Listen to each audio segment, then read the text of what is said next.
Welcome to the Great Detectives of Old Time Radio from Boise, Idaho. This is your host, Adam Graham. If you have a comment, email it to me, box13@greatdetectives.net. Follow us on Twitter at Radio Detectives and check us out on Instagram.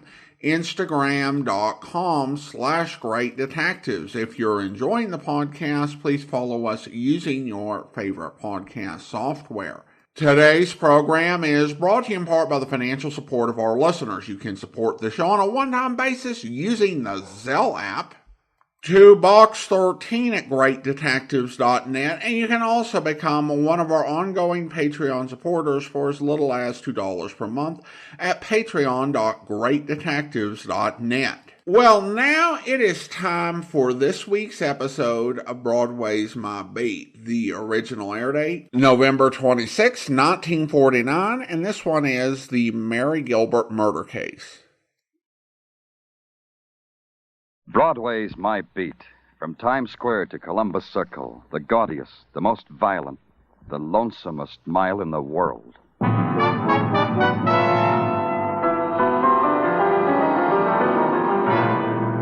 Broadway's My Beat, with Larry Thor as Detective Danny Clover.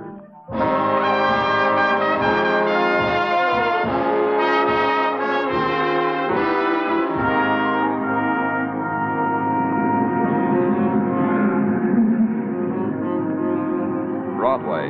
It's a place you drift to because the other promises you've made to yourself never happen. It's a place where you leave your life behind and stand on a street corner beating down the scream in your throat. It's the best of the 1,001 nights you dreamed of. The place in the world where something happens to you outside of the movies. It's Broadway, My Beat. At 6 p.m., Broadway is getting ready for the nighttime. There's a feeling to it. Fury crouches in the doorways, waiting till all the lights turn on. And the feeling trails down into the small streets that feed Broadway. Down into the small streets and around corners. And somehow, on that Friday night, it stops in front of a particular house. Mrs. Brandeis lives there. And through the window, you see her standing in front of a candelabra of 7 candles, the palms of her hands pressed against her face. You wait. Then you press the bell.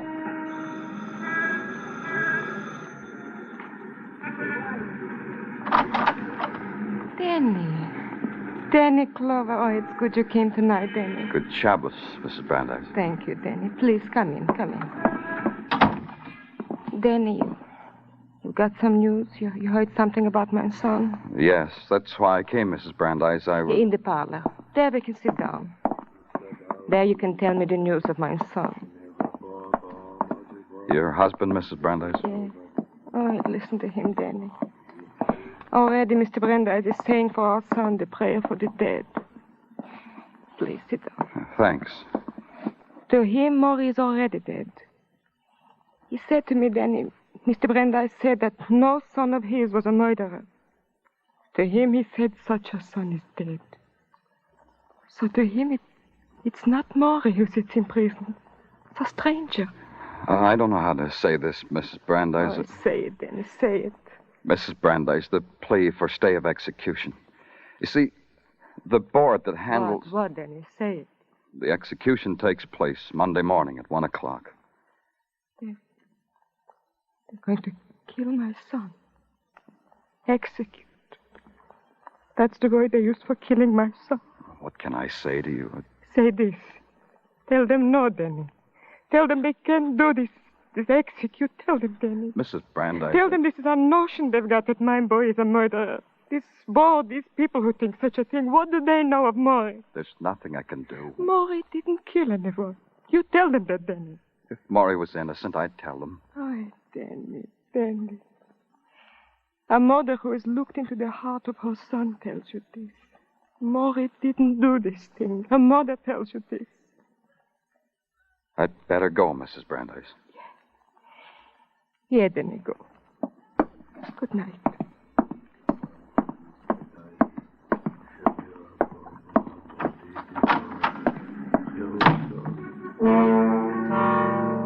When I left, the chant of an old man's prayer for his dead son was in my ears. But rising above it was a twisted melody all mixed up with lament and hope and desperation. And that would be Mrs. Brandeis. And that would be all I had to go on.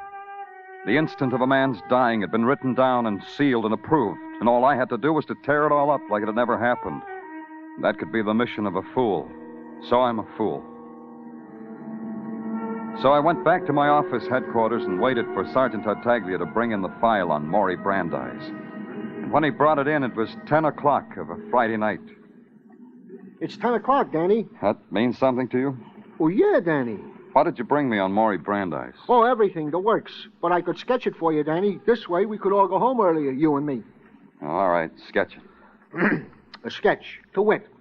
On May 22, 1949, at 11 o'clock of the same evening, May 22, 1949, one Maury Brandeis did hold up the jewelry shop of one Charles Gilbert. He did, in process of hold-up, shoot one Mary Gilbert in the back, said Mary Gilbert being the daughter of aforesaid Charles Gilbert, jewelry shop proprietor. What says he did all that? What says is two witnesses. One, Phil Alexander, male, and one, Nicky Thomas, female. They saw the killing? Yeah, Danny, yeah. What they seen goes like this. Phil and Nicky was walking home from a dance. They see Brandeis with a gun in the girl's back. The girl has got her hands in the air. They hear the shot. They run to call the police. How did they know it was Brandeis? Oh, they didn't, Danny. They didn't. They had presence of mind to note down the license number of a new Nash car standing on the street in front of the store with its motor running. In this car was found the gun, the loot, the ownership tag of one Maury Brandeis, which was found asleep drunk in his house 2 hours later by one of our boys. Can I go home now?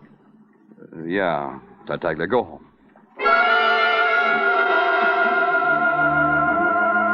Then it was 10:15.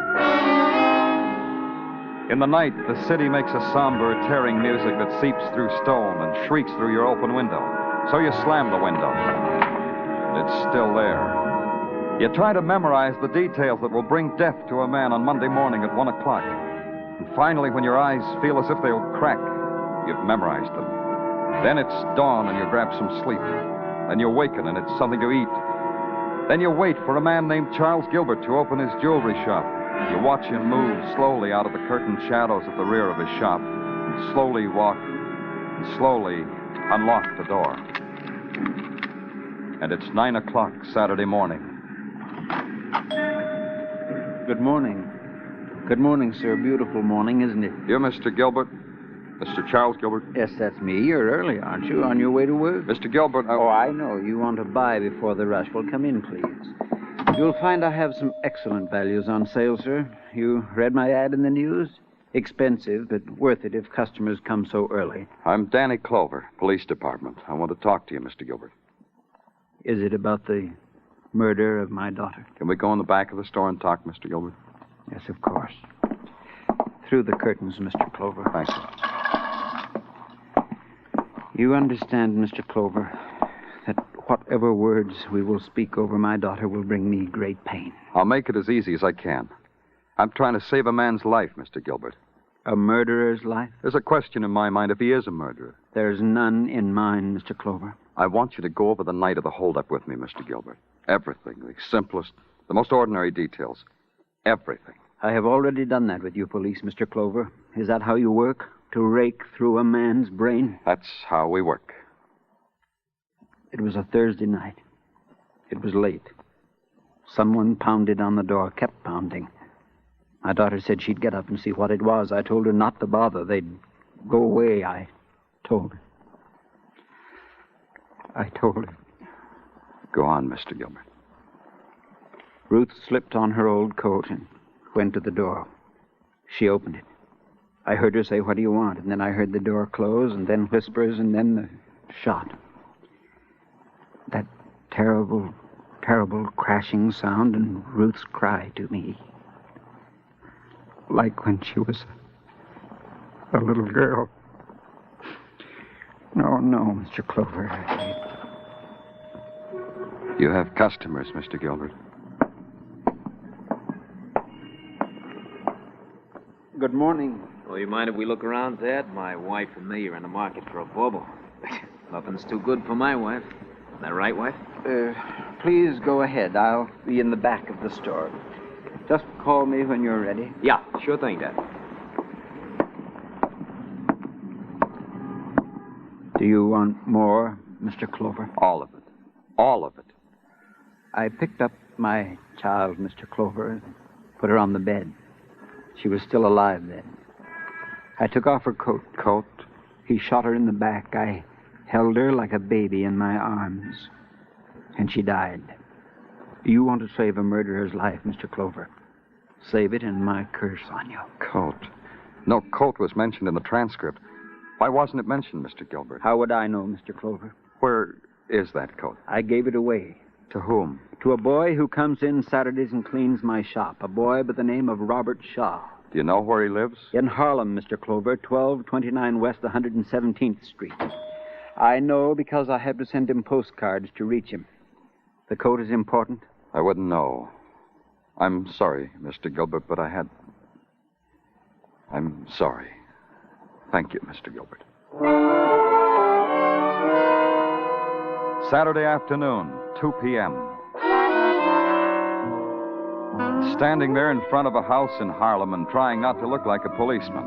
But somehow the people who lean from the windows and stare at you, the over-the-shoulder glances you get from passers-by, you can't hide it. So you pat a kid on the head and smile and look around, but nobody smiles back at you, not even the kid. The man you're waiting for acknowledges your greeting with a short nod. Yeah, I'm Robert Shaw. I'm Danny Clover, police. Well? I need some help from you, Shaw. From me? Help? It's about a coat, a woman's coat.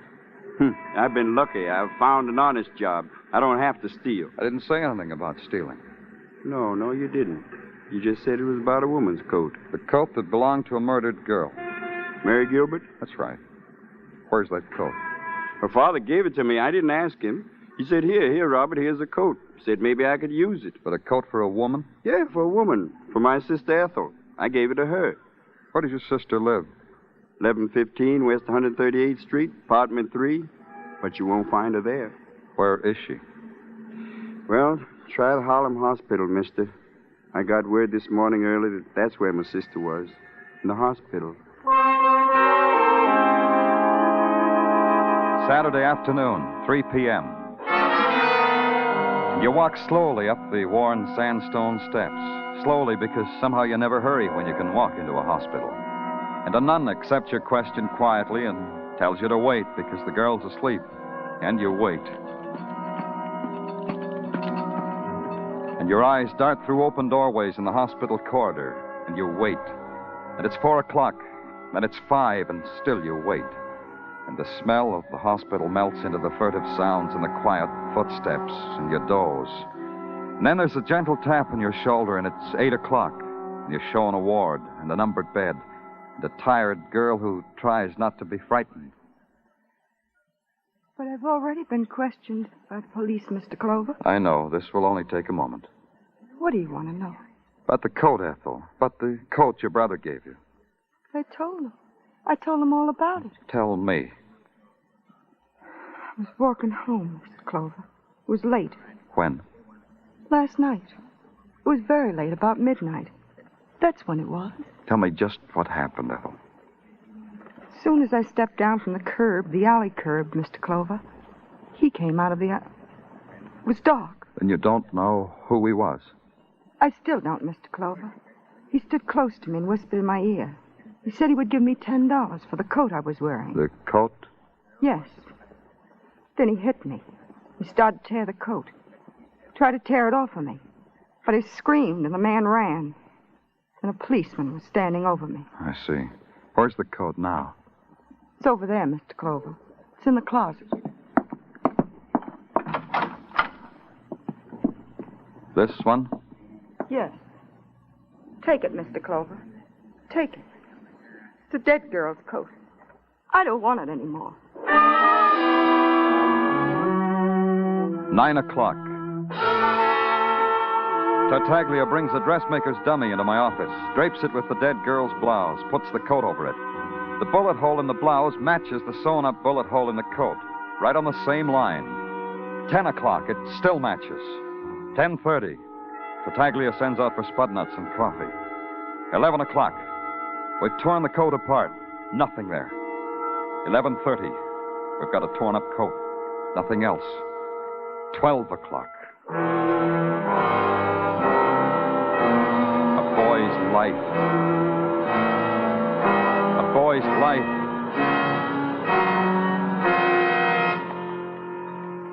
And it's Sunday.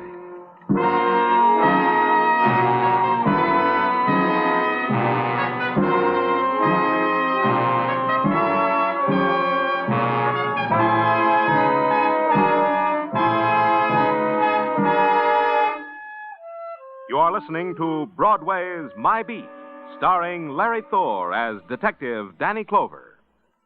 May as well face it, a lot of your conversation during the course of a week is about the shows on CBS on Sunday nights. Charlie McCarthy, Edgar Bergen, Jack Benny, Red Skelton, Corliss Archer, and Eve Arden as the romantic high school teacher, our Miss Brooks.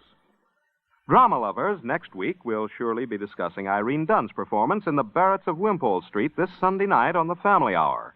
And everybody will be talking about Margaret Whiting's songs on the Contented Hour and Horace Height's newest finds on his Youth Opportunity program.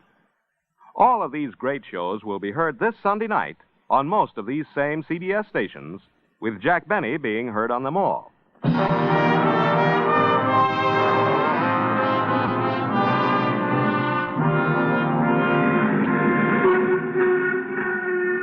There's this about Broadway. It's a place of waiting. It's a place of clocks, because you're nothing if you don't know what time it is. The clocks are in shop windows and hotel lobbies, spectaculars. And at the very top of very high buildings, because pigeons have to stay on schedule. And no matter how you figure it, it still comes out 10 o'clock Sunday morning. It still comes out 15 hours between you and the execution for murder of a boy named Maury Brandeis. And what you've got to save his life is a girl's coat with a bullet hole in it. And it makes no sense. So you make a Sunday call on a man and a woman who saw Maury kill a girl. I was just reading the Sunday funnies to Nicky, Mr. Clover. She likes it when I do that. Don't you, Nicky? Sure, I like it, Phil. Sure you do, honey. I've much time, Mr. Alexander. I'm trying... Yeah, sure, I understand. You're trying to save a killer's life. This is a twist for a cop, isn't it, Mr. Clover? Phil, please. That's all right, Nicky. Clover understands I'm only kidding, don't you, Clover? I want you to tell me exactly what you did and what you saw the night of the holdup. Well, this is on the record. You didn't look it up? I want to hear you tell me. We were at a dance. We were walking home. Mr. Clover wants me to tell him, honey. It's still the same, Clover, like on the record. We were at a dance, Nicky and me. What dance? Well, I don't like to repeat myself, but the dance was the same dance like I testified. What dance? The Cruiser Social Club on Grand Street. Nicky, I'll tell him. Sorry. The Cruiser Social Club on Grand Street. I was walking Nicky home, because that's romantic to walk with your best girl.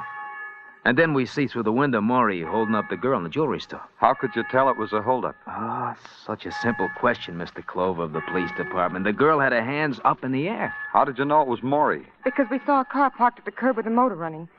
When we heard the shot, we took the license number and called the police. It was only the next morning we knew it was Maury. I marry a girl, and now I find out she likes to talk. Mrs. Alexander, was the girl wearing a coat when she was shot? May I? The girl was wearing a coat. Anything else, Clover? No, Phil. That's all, Phil. Now you can go on reading the funny paper, Phil. Sunday afternoon, 2 p.m. On a short run, like the one from New York to Ossining, the trains are always on schedule. Then the automobile ride to the prison, the warden's tight greeting, and finally the walk into the prison yard. Maury Brandeis would be there, the warden said. Maury's request. He wanted to be outside on a Sunday afternoon before he died. Request granted. Complete with chaperone, a guard sitting on an orange crate holding a shotgun and sucking on a matchstick. Maury. I'm Maury. I'm Maury Brandeis. Danny Clover, Maury. You remember me? What do you want? What do you want me to say? Did you kill that girl, Maury? They say I killed a girl. They say I shot her. Did you? Yes, I killed her. I believe I did. They told me I did. They keep telling me I did. I believe it. You went into the jewelry shop to rob it. When Mary Gilbert came downstairs, you made her turn around and you shot her in the back. Is that what you did, Maury? What? Listen to me. Yeah? You're sure of it, then, that you murdered Mary Gilbert? I was drunk. I was at the dance, and I got drunk. Why did you get drunk, Maury? I did it before. I liked it. Maury, I'm trying to help you. I promised your mother I'd help you, and there's not much time. I know that. I'm going to be electrocuted. They say it won't hurt. You know that? Did you know they can electrocute a man, kill him, and it's painless? I can't help you when you talk like that. Think, Maury. Think of something to tell me. Something I can go on. Some place it'll take me. Someone I can talk to. What happened that night when you were drunk? Why did you leave the dance? I was drunk. Did you have the gun when you left the dance? Drunk. Why did you tell her to turn around before you shot her? Almost the way I feel right now. Drunk. And you really don't remember. You don't remember a thing. I killed her. They keep asking me to say so. They say a man always confesses before he's electrocuted. It makes a man feel better. So I'm saying it. I killed her. And I don't feel anything at all. 4:45 on a Sunday afternoon. And all I had was a hatful of dried leaves. And back to the office at headquarters and staring at a headless dressmaker's dummy draped in a blouse and a torn tweed coat. Staring at it until it grew ahead and laughed at me. Laughed at me when I asked it why anyone would want that coat. And not tasting the cigarettes and the coffee. And feeling time run through your fingers like dust in that rotten clock. Why don't you go home now, Danny? Why? Oh, because it's getting late. It's almost 9 o'clock.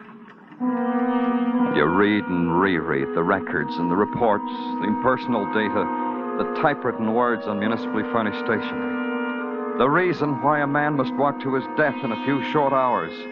And the dressmaker's dummy puts her hand on her hip and winks at you. Danny, I brought you some more coffee. Tartaglia. Huh? You think Maury killed that girl? You want an honest answer or an answer that will make you feel good? Just an answer. Okay, Danny. Yeah, I think Maury Brandeis killed Mary Gilbert. I think no matter what personal reasons you got for going through all this, Maury Brandeis will still die at 1 o'clock tomorrow morning because he killed that Gilbert girl. You through talking? Yeah, Danny, I'm through. Why did someone beat up a girl to get that coat back? I don't know. How did they know about the coat the same time I did? I don't know. How? How? You jostled your coffee, Danny. How did they know about the coat the same time I did? I told you, Danny, I don't know. Call up Gilbert's jewelry shop. Get me Gilbert. Danny, look, it's 11:30 o'clock at night. Let the poor guy alone. Let him sleep. Call him up. Okay, Danny. Hey, let me find the number. Now, here it is.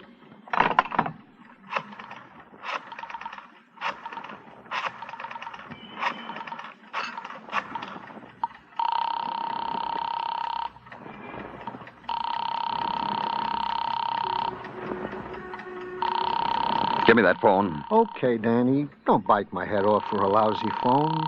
Here.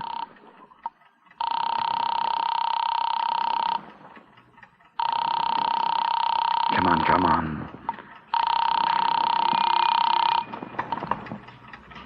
Hello? Mr. Gilbert? Yes, this is Mr. Gilbert. Who is This is Danny Clover, Mr. Gilbert. Have you no consideration at all, Mr. Clover? One question, Mr. Gilbert. Who was in your shop when I was talking to you? Really, Mr. Clover? Who was in your shop? Let me think. Oh, I remember now. It was Phil and Nicky Alexander. Thanks, Mr. Gilbert. Something, Danny? Something. Give me a squad car, Tartaglia.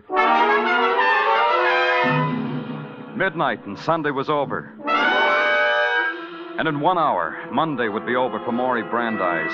The siren gouges a path through the city swiftly like a wild saw trailing across the dark. And you ride it. Inside of you, you're screaming with it. There's a light in the window of the house you're looking for, and the odds get better, from 1,000,000 to 1 to 1,000 to 1. Just a minute. Come on. We'll be ready in just a... Going someplace, Nicky? I asked you, going someplace? Got the cab, Nicky? No, it's not the... It's not the cab, Phil. It's Danny Clover. Something you want, Clover? Relax, Phil. I'm talking to Nicky. Going someplace, Nicky? While the bag's packed. It's simple. I'm talking to Nicky. Well, Nicky? It's our second honeymoon. Every 6 months we take a second honeymoon. When did you get married, Nicky? In May. May 23rd. The date's right here inside my ring. Here, I'll show you. The day after Mary Gilbert was murdered, wasn't it, Nicky? An impulse. Nicky and me were impetuous. Impetuous? Or a wife can't testify against her husband? Tell me, Nicky. How did Phil kill Mary Gilbert? Are you kidding? Shut up, Phil. I asked Nicky. Phil, what? Was it like this, Nicky?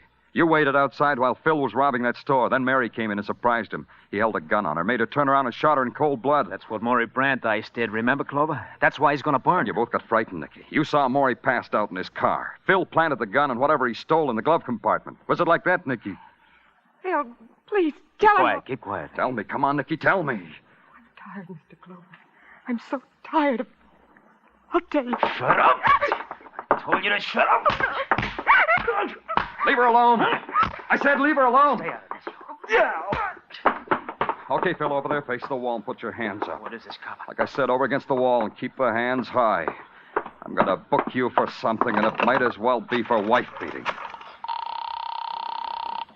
Sergeant Tartaglia speaking. Danny Clover, send a wagon over to 1010 West 86th. Yeah, Danny, right away. What's up? I got a wife beater. Wait a minute. Now I know I got a murderer. Well, stay where you are, Phil. Hey, what? What did you say, Danny? Hold on, Tartaglia.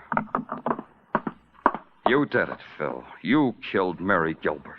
It's over, Phil. I know. You don't know nothing. What are you talking about, Clover? The coat you tried to tear off a girl's back in Harlem proves it. You're fishing. You don't know nothing. You heard me talking to Mary Gilbert's father about the coat, so you knew it was important. Now I know why it's important. I'm listening, but all I hear is noise. And listen closer. The bullet hole in the coat was in line with the bullet hole in her blouse. That means her hands weren't in the air like you told us they were. Listen to him, Nicky. Ain't he a kick? Phil. The coat rises when a person holds his hands in the air like yours is doing now, Phil. If I shot you in the back, the bullet hole in your coat would be a couple of inches lower than the one in your shirt. So? So you lied. So you committed murder. So you're both under arrest. Tartaglia. Danny, are you all right? Yeah, get off the phone, Tartaglia. I got to put through a call to Sing Sing.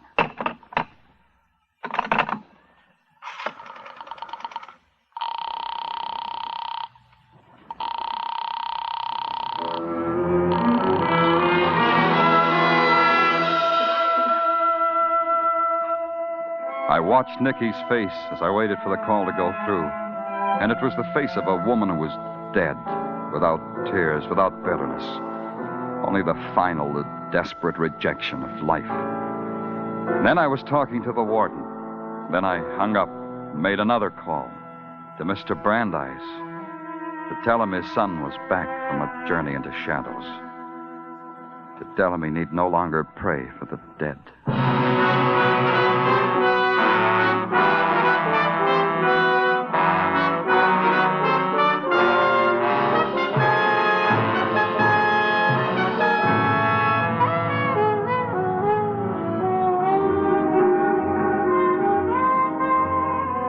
Broadway looks good now. It's wearing the funny mask with the funny nose, and a great big toothy smile painted pretty in scarlet. And scarlet's a color you've known in other places and other times. So you don't rip the mask off because you couldn't stand what you'd see. Because it's Broadway, the gaudiest, the most violent, the lonesomest mile in the world. Broadway, my beat.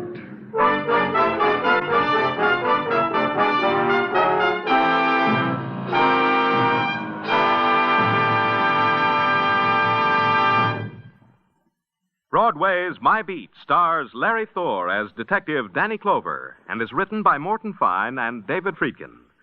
The musical score was composed by Alexander Courage and conducted by Wilbur Hatch, and the program was produced and directed by Elliott Lewis. The cast tonight included Charles Calvert, Lillian Buyeff, David Ellis, Parley Baer, Tony Barrett, Jester Hairston, and Vivian Baer.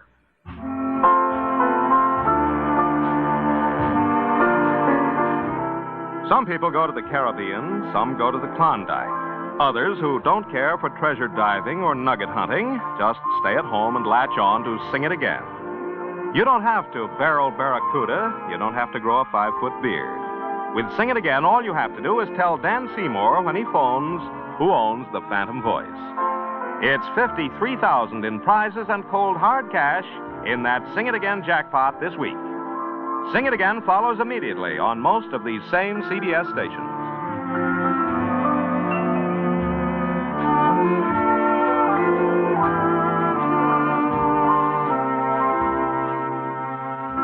This is CBS, where you'll find Broadway is My Beat every Saturday night, the Columbia Broadcasting System.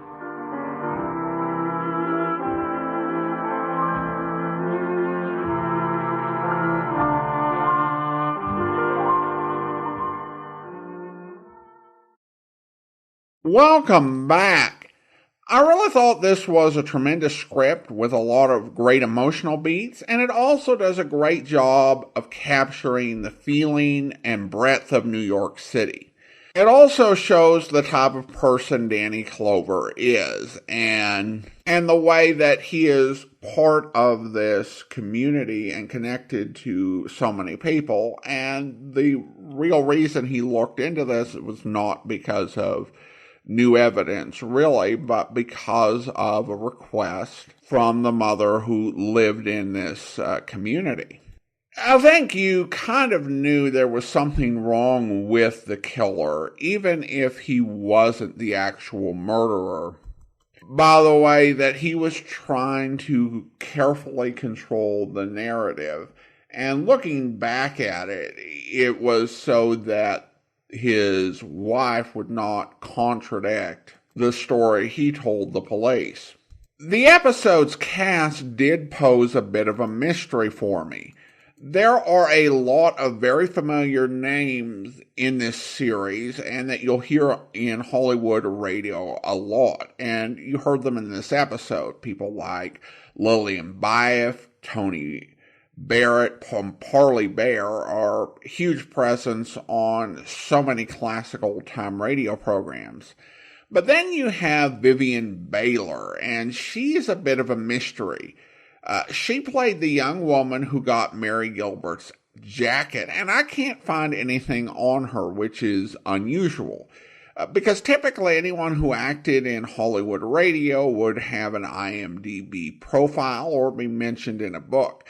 I can't find anything on her. The only thing I can find is that she also appeared in an audition for the lineup, which was called Police Lineup, in 1950, which Elliot Lewis was also the initial producer-director for. Maybe she was someone Lewis knew.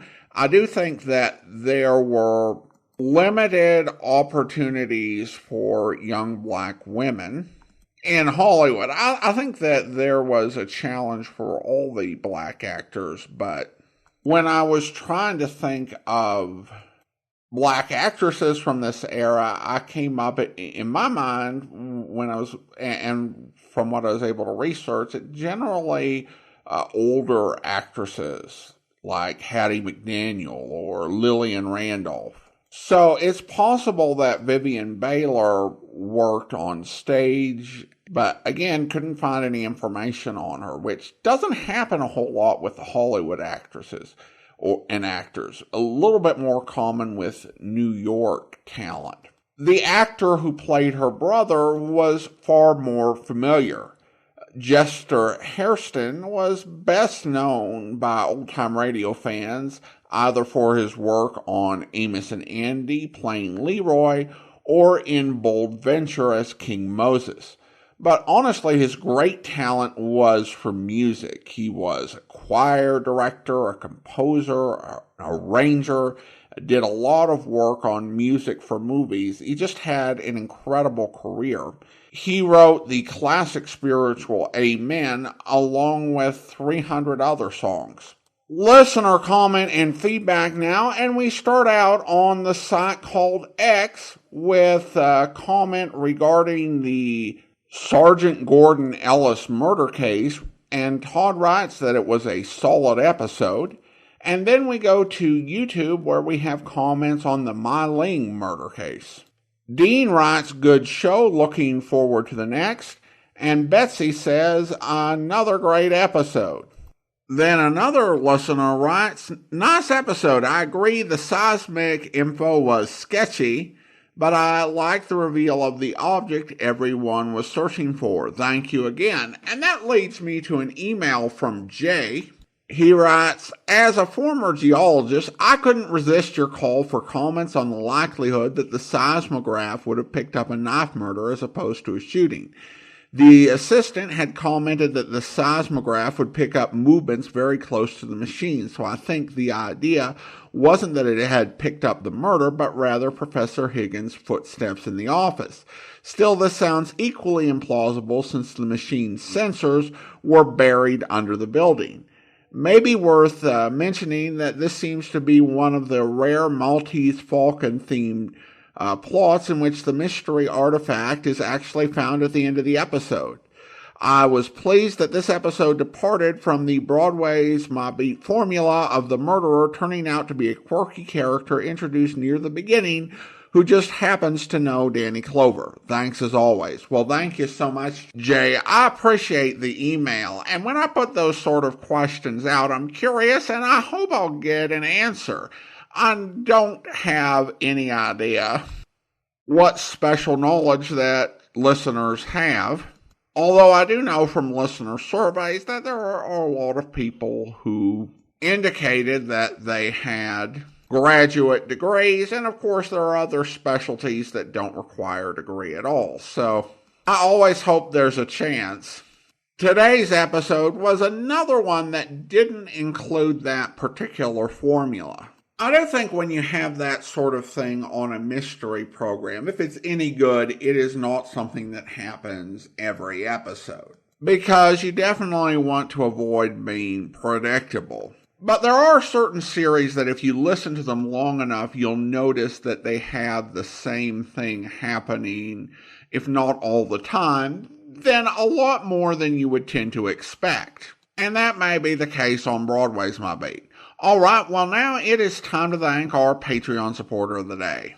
And I want to go ahead and thank Michelle. Michelle's been one of our Patreon supporters since January 2022, currently supporting the podcast at the Shamus level of $4 or more per month. Thank you so much for your support, Michelle. And that will actually do it for today. If you're enjoying the podcast, please follow us using your favorite podcast software, and be sure to rate and review the podcast wherever you download it from. We'll be back next Wednesday with another episode of Broadway's My Beat, but join us back here tomorrow for Mr. and Mrs. North, where... Ladies and gentlemen of the jury, this case is very simple. Stolen merchandise was found in the store of the defendant. This is a fact. A man investigating the stolen goods was murdered in the defendant's apartment. This is a fact. Against these facts, we have only the defendant's word and the letter he claims the dead man Anderson wrote him. Very well, where is that letter? Did anyone but the defendant ever see that letter? No. And why? For the very simple reason that there is no such letter. There never was such a letter. Frank Anderson didn't go to Baker's apartment to see Warren. He went there to see Baker, and it was Baker. I hope you'll be with us then. In the meantime, send your comments to box13@greatdetectives.net.